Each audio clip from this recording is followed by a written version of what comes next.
Did you see? Did you hear? Did you know? Did you see? Hey Kimelons, we are back for another episode of the Say What podcast. I am your girl, the CEO Shakima. You can find us on the Say What podcast on Instagram. You can find us, like my personal page is the CEO Shakima on Instagram. Then also the CEO Shakima on TikTok. We're on YouTube, the Say What podcast. Hooray! Hooray! Of course, you guys know I gotta pay homage to Whitfield for the song because it is so fitting to me and my personality, to my Kimelons, because we just wear so many different hats, right? And I feel like it's very versatile. It's a vibe. It's giving. It's like it makes you just feel good. And so, sorry. So thank you, Whitfield, for the song. But I'm glad we're here. And whether you want to walk or run in the gym, hiding from your kids, whatever, watching Netflix or, doing what you do, this one is for you, right? This is something that's like near and dear to my heart. I can honestly say that it's not talked about enough. At least not the way I think it should be talked about. And it's a word that kind of stirs up a lot of discussion. And that word is therapy. And I know, like, for some people, like, I know therapy sounds like, like you need therapy when your life is like falling apart, right? Like, when it is just hitting the fan and everything is spiraling, like, and but then on the other hand, some people would say, like, I don't need therapy, my life is fine, like it's frowned upon, like, I'm okay, I'm healed or whatever. But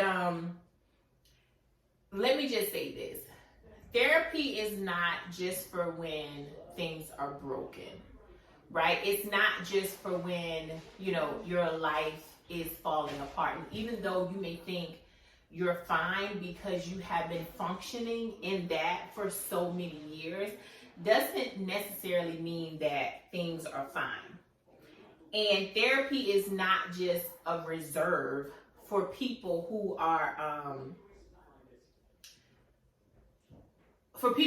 in crisis, right? It's a space that's available for, a safe space for people who need someone to talk to, like who is, unbiased with their situation, who has experience, who has the education and the expertise to help you out of whatever it is that, you are going through. Right? These people are trained, right? They're trained on patterns. And they'll help you, like, unpack your beliefs, right? And help you realize that, even the story that you have been writing for yourself, like, and I've said this before on a podcast, like, it took me some time to come to realization with all of the trauma that I've experienced because I was too busy trying to rewrite my story to make it perfect, not understanding that the story, the trauma, the things that I have encountered, that's what made me who I am today.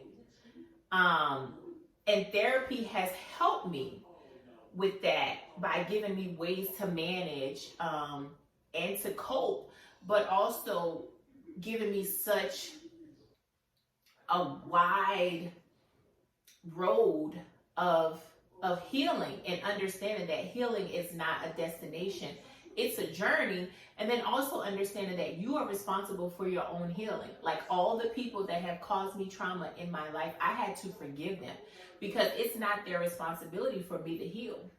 it's unfortunate that, I've experienced what I've experienced. My life was far from perfect, but at a certain point, at a certain age, it's like you can't continue to blame people for your past, right? You have to look your past in the eye and say, you are my past. Thanks to you, I am who I am today. But if I want to become who I need to become and who the little girl or the little boy in me needs to become in the future, I have to acknowledge, right? But it's also time for me to let you go and focus on your future. Now, people will avoid therapy, right? And it's a lot of reasons why people avoid therapy. For one, and I know, like, growing up in the houses, what happens in your house stays in your house. Like, people don't need to know, what go on in our house, or, like, talking about your problems. It's a sign of weakness, or being emotional. Like, that's a sign of weakness. And then also, people think that they can't afford therapy.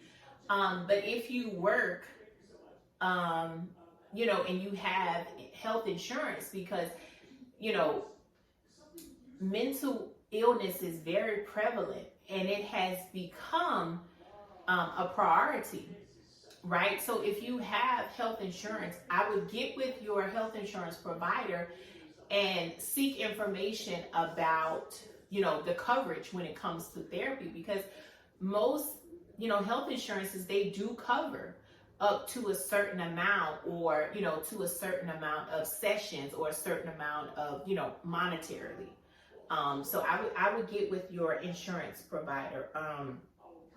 And then also, like, because you have convinced yourself that you're okay. And like I said previously, because you've been functioning in this dysfunction for so long, it has become your normal. When realistically, it's not your normal. You just been able to cope, and almost being like a walking time bomb, because as soon as that trauma is triggered, you've just exploded, and you don't even understand why. Now, what does therapy look like, right? It's not always like going into someone's office, laying on the couch. I remember seeing therapy when I was much younger, because I'm a huge fan of The Sopranos. And Tony Soprano had a therapist that he would go see several times a week.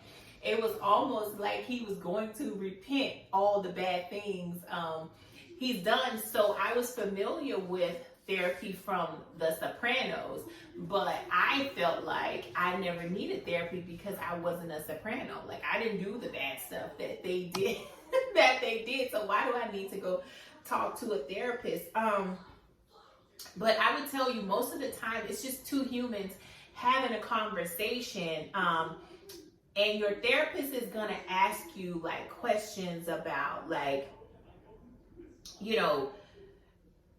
reflections, like, how do you feel about this? Or when this happens, what do you do? Or what happens, to make you act like that? So they can kind of get familiar with, like, your patterns, and give you, like, strategies to be able to cope. And then sometimes they may ask you a question and you don't even have an answer. And it's, sometimes sitting in silence, because sometimes those therapy sessions can get real thick.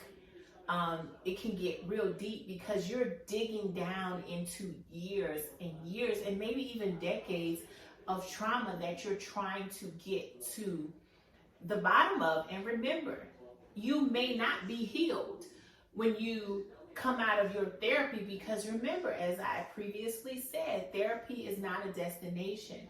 It's a journey. And it's going to take time. You're always going to be healing, and that's your responsibility.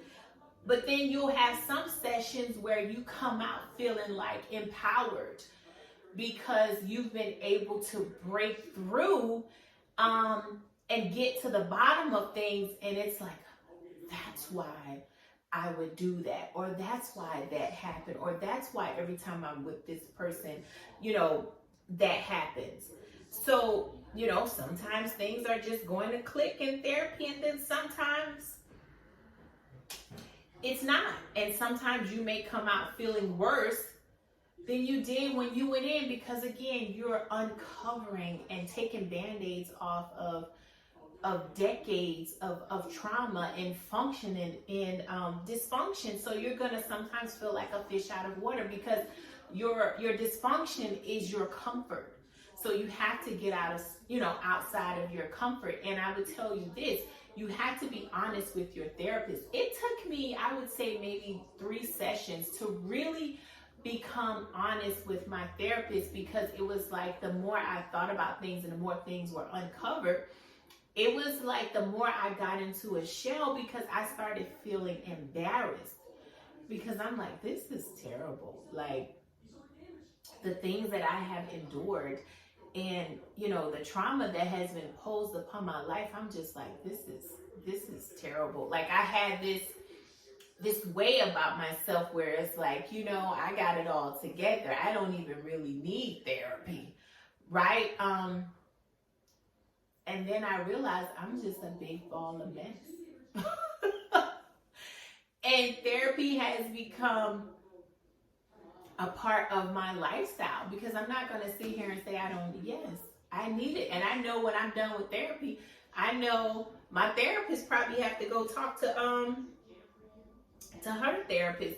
And then it was also times where it got very emotional, like for me, and I was just a ball of tears, because I got to the point where it's like, I'm paying this lady money. Like, I got to tell her who I am, because she doesn't know me. And in order for her to really, really be able to help me and get to the bottom of things, I have to be honest with her. I have to tell what went on, from all the days that I can remember, from being a child, from being a teen, to being an adult, like, to now, and all the things that I'm going through.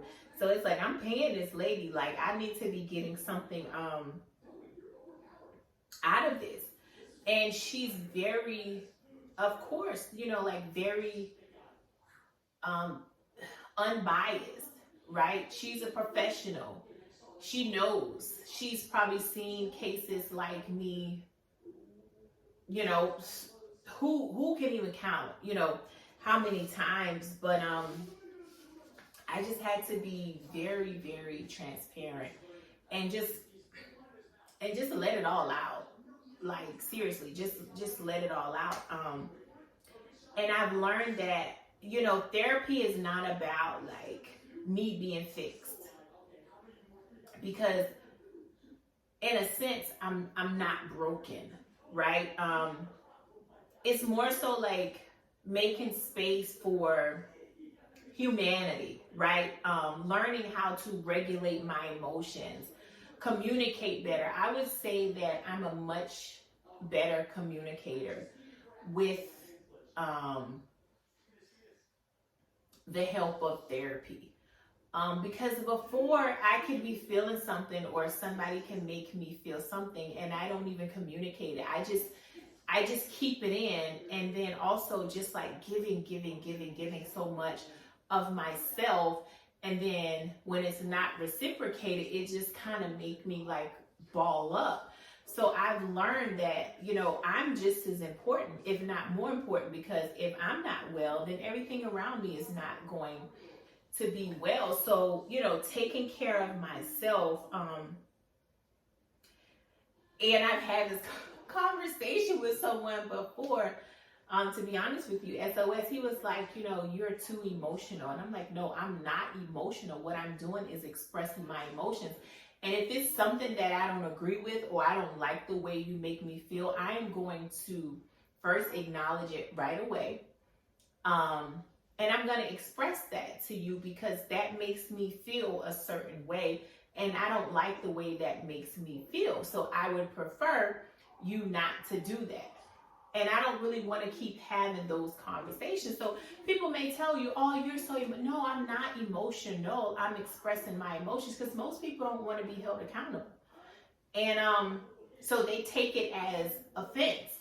And it's like, no, I'm not trying to offend you. I'm just telling you how to treat me. And when you do this, this is what it does to me. And I don't like the way that makes me feel. So it's about like showing up for yourself in a way that no one has, maybe never, taught you on how to communicate, on how to address the emotions that you're feeling, right? But how to manage the emotions, because you don't just want to be losing your cool out here all of the time. You got to know how to manage those emotions. And, therapy is not going to make life perfect, but it'll make it more manageable. It'll make it more, like more real.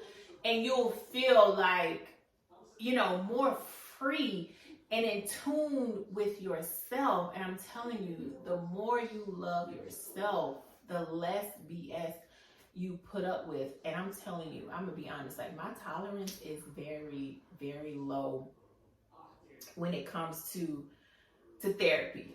All right, let's now, if you're thinking about therapy, and you're just waiting for that nudge, and that push, and you're like, okay, I'm thinking about it. Where do I even start? You can look up therapists on, like, what is it? BetterHelp.org. Like I said, go through your insurance company. They'll have like a list of therapists that are in your network. If you're interested in going to my therapist, DM me on the CEO Shakima or the Say What podcast, and I'll give you her information, because I don't just want to put her out there and now she's just flooded with like inquiries. But if you DM me, I will personally DM you back and give you that information. And some of the things that you want to look for in a therapist is, the most important thing is someone who you really vibe with, someone who you really mesh with, who you feel comfortable with, like talking about your life with, and your shortcomings and your traumas. Until you find that person, like it's okay to, get with someone and it's like, I'm not feeling it.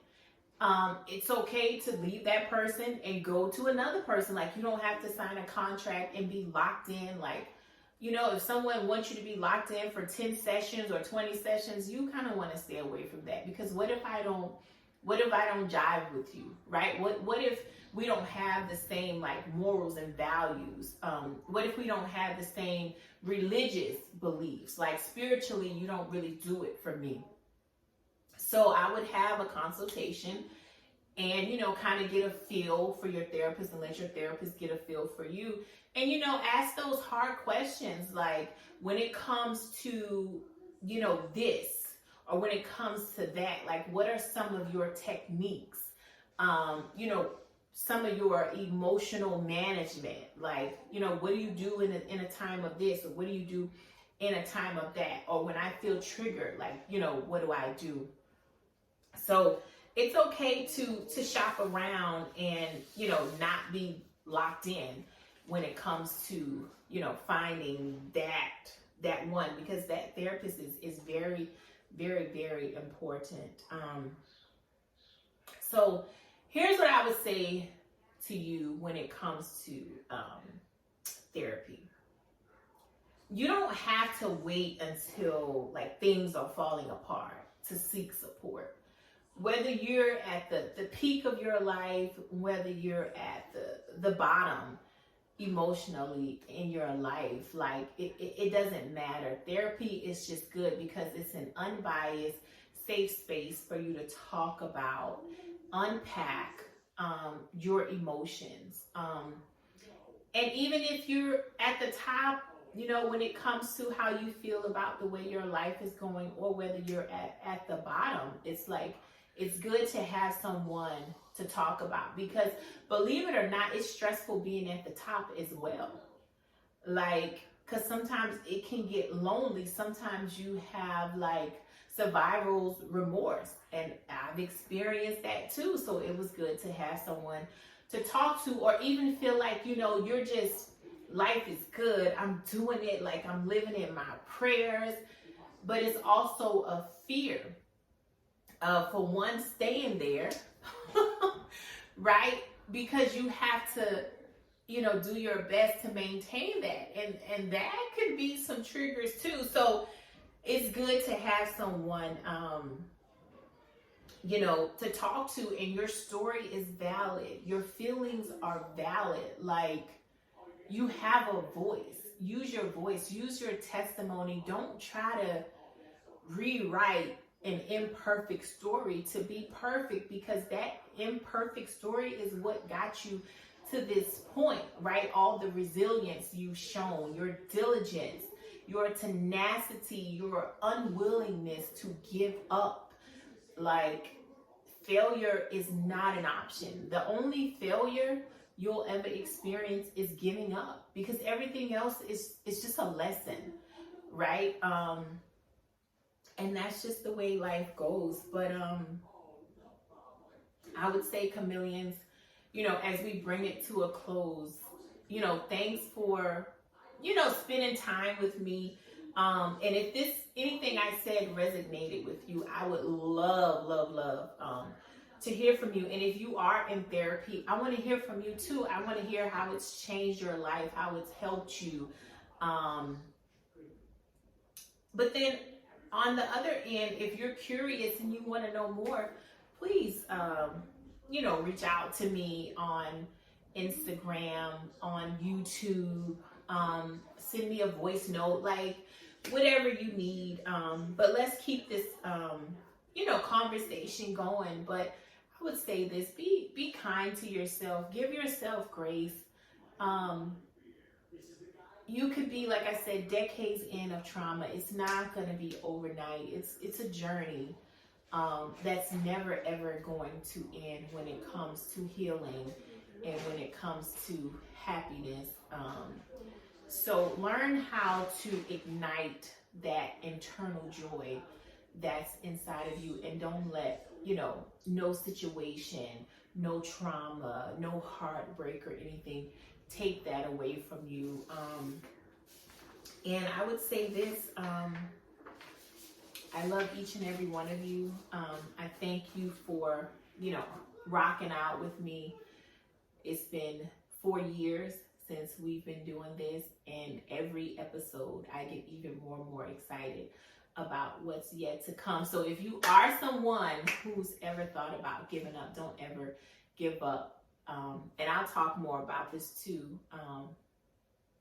about some fears that I've experienced when it came to like being on camera, doing a live like podcast. It took me 4 years to get here because of my fear. And I don't ever want anyone to wait 4 years because they were fearful. And this was something that I talked about in therapy, because I was afraid, because I'm like, how am I going to do all of this? Like, I'm a mom of 2 boys going through a divorce. I'm a, leader at my job in corporate America. I have 2 podcasts. I want my kids to be exposed to, different types of extracurricular activities, getting them to, like, all these things that I needed to do. I asked my therapist, and I didn't even realize it. And I said, it gives me anxiety. And I was actually crying, because it's like, how am I going to do all of this, doctor? Like, it is just too much. And it should have been something I thought of. And she said to me, I'll never forget this, and I talked about this in a previous podcast. And she said, Shakima, all the things that you have anxiety over and you're worried about, you're already doing those things. And I'm just like a ball of tears at this point, because it's like, oh my God, I really am. I let fear get the best of me. And I've already overcame my fear, not even knowing that I did. But that was one of those light bulb moments for me, and I'll never forget that day. So for you, you're already doing it and you don't even realize it. But so the say what moment is, you're not broken, right? You don't need fixing. You just need a professional to talk to in order to be able to be in tune with your emotions and how to deal and how to cope. And therapy is a great resource to have. So take advantage of your resource. And I'm going to say this before we get off here. If you guys are wondering, like, oh, she seems like she's moving a little slower. I am. I'm wearing a back brace, but Carter and I were in a car accident. So I'm moving a little slower now, but I did not, let that stop me. I'm here. We are doing this, but I will say this. I love you, Kimelons. Thank you for rocking with me. My day ones, I would not be here without you. And for those of you that are hearing my voice for the very first time and seeing me for the very first time, I say thank you for rocking with me. I love each and every one of you, and I will see you on the next episode of the Say What podcast.